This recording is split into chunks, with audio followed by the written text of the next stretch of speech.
यूँ तो कहते हैं कि क्रिकेट के खेल में बल्लेबाजों का बोलबाला हमेशा रहता है, लेकिन उन बल्लेबाजों में से भी कुछ बल्लेबाज ऐसे रहते हैं जो बेखौफ, बेधड़क किसी भी गेंदबाजी की धज्जियाँ उड़ाने के लिए हमेशा तत्पर रहते हैं। आज हम ऐसे ही 5 बल्लेबाजों के बारे में बात करेंगे जो अपने समय में किसी भी बॉलर की धज्जियाँ उड़ा सकते थे और अकेले के दम पे मैच को निकाल के ले जाते थे। आज भी जब हम बल्लेबाजी की बात करते हैं, धाकड़ बल्लेबाजों की बात करते हैं, तो ये 5 खिलाड़ी आपको हमेशा उस लिस्ट में देखने को मिलेगा। तो चलिए आज हम इन 5 बल्लेबाजों के बारे में चर्चा करते हैं। अगर आप इस चैनल में पहली बार विजिट कर रहे हैं तो हमारे चैनल को ज़रूर सब्सक्राइब कीजिए। इस लिस्ट पे 5वें नंबर के बल्लेबाज का नाम है न्यूजीलैंड के जो बैट्समैन थे, धाकड़ बल्लेबाज थे, ब्रेंडन मैककुलम। दोस्तों, ब्रेंडन मैककुलम अपने समय में बहुत ही धाकड़ बल्लेबाजी करते थे। इनकी खासियत ये थी कि पिच पे जब भी उतरते थे तो बॉलर के हौसले हमेशा पस्त रहते थे। ये एक के बाद एक ताबड़तोड़ बल्लेबाजी करते थे और ये बहुत ही लंबे लंबे छक्के भी मारते थे। दोस्तों, ब्रेंडन मैककुलम चाहे T20 हो, चाहे ODIs हो, चाहे टेस्ट में हो, हमेशा आपको एक लाइन में बैटिंग करते हुए देखने को मिलता था।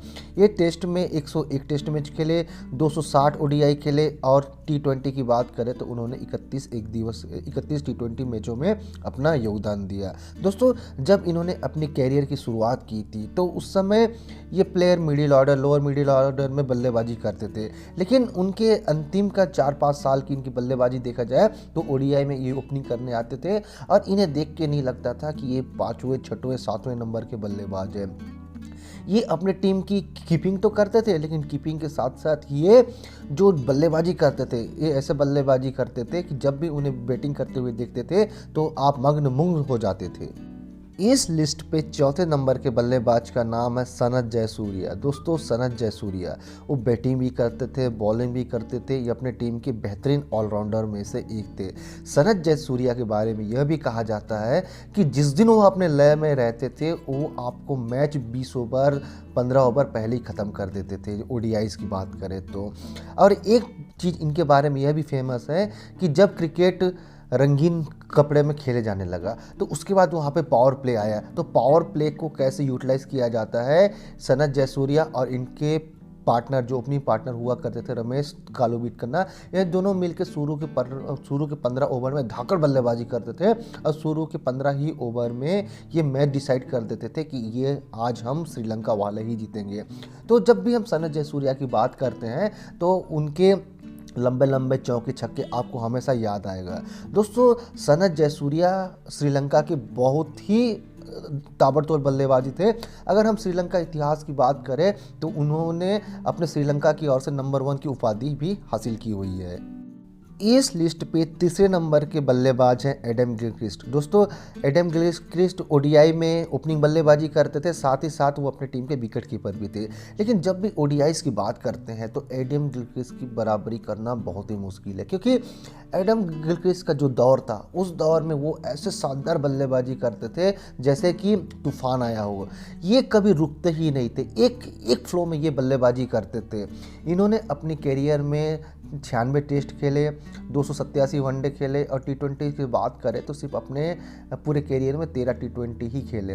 लेकिन गिलक्रिस्ट के बारे में ये भी कहा जाता है कि गिलक्रिस्ट का जिस दिन होता था वो उस दिन बहुत ही खास होता था और बॉलर उस दिन बचने के लिए तरह तरह की योजनाएं बनाते थे, लेकिन फिर भी बॉलर बच ही नहीं पाते थे, क्योंकि ये ना इतने धाकड़ बल्लेबाज थे। और इनका जो फ्लिक आपको तो याद होगा, इनका जो रिस्ट फ्लिक इतना स्ट्रांग रहता था कि सीधे बाउंड्रीज के स्टैंड में जाके उनके फ्लिक्स गिरते थे और ये जितने बेहतरीन लेग साइड में थे उतने ही बेहतरीन ये ऑफ साइड पे भी बल्लेबाजी करते थे। इस लिस्ट पे 2nd नंबर के बल्लेबाज का नाम है शाहिद अफरीदी, जिसे आप बूम बूम अफरीदी के नाम से भी जानते हैं। ये पाकिस्तान के खब्बू ऑलराउंडर थे। ये शानदार बल्लेबाजी भी करते थे, शानदार गेंदबाजी भी करते थे। अगर आप शाहिद अफरीदी के बारे में जानते हैं तो वो फास्टेस्ट 100 आप लोगों को तो याद होगा, काफ़ी समय तक फास्टेस्ट 100 इन्हीं के नाम था। इन्होंने 96 में वो फास्टेस्ट सेंचुरी लगाया था जिम्बाब्वे के खिलाफ, जो लगभग 36 बॉल पे उन्होंने 100 रन बनाया हुआ था। खैर, ये अभी के समय में AB डिविलियर्स के नाम है, लेकिन काफ़ी समय तक यह जो फास्टेस्ट 100 है वो शाहिद अफरीदी के नाम था। दोस्तों, शाहिद अफरीदी के बारे में एक चीज़ यह भी कहा जाता था, चाहे मैच का कोई भी सिचुएशन हो, चाहे एक बॉल पे 1 रन हो, चाहे 10 बॉल में 1 रन हो, व्हाटएवर जो भी सिचुएशन हो, बस उन्हें बस एक ही चीज़ आता था कि ग्राउंड में जाइए, बल्ला चलाइए और 2-4 तो लंबे-लंबे सिक्स लगाइए। अगर छक्कों की बात करें तो आप इनका देखेंगे कि टॉप 10 में इनके छक्के की लिस्ट भी आपको शामिल होते हुए देखने को मिलेंगे। दोस्तों ये भी जो शाहिद अफरीदी है अपने ज़माने के बहुत ही धाकड़ बल्लेबाज थे। इस लिस्ट पे पहले नंबर के बल्लेबाज का नाम है इंडियन के सलामी बल्लेबाज वीरेंद्र सहवाग, जिसे आप वीरू के नाम से भी जानते हैं। इनके बारे में यह भी कहा जाता है कि ये पिच से ही सेटल होके आते थे। इनिंग के पहले बॉल पे ये हमेशा चौका मारने का भी कारनामा करते थे। अगर इनिंग के पहले बॉल पे चौके मारने की बात करें तो उसमें सबसे ज़्यादा बार इन्होंने ही चौका मार के शुरुआत किया है। वीरेंद्र सहवाग के बारे में एक चीज़ यह भी कहा जाता है कि टीम किस स्थिति में है उनसे कोई लेना देना नहीं रहता था, बस ये जाओ और यहाँ पे बस ताबड़तोड़ बल्लेबाजी करे, क्योंकि दर्शक भी वीरेंद्र सहवाग की बल्लेबाजी देखने के लिए ही आते थे।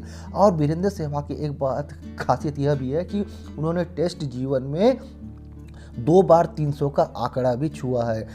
और बाकी बल्लेबाजों की बात करें तो बड़ी नसीब से एक बार ही 300 का आंकड़ा छूते हैं, लेकिन इस बल्लेबाज ने 2 बार इस 300 का आंकड़ा छुआ है। और ये अपने टेस्ट में भी लगभग 82 का स्ट्राइक रेट से बल्लेबाजी करते थे।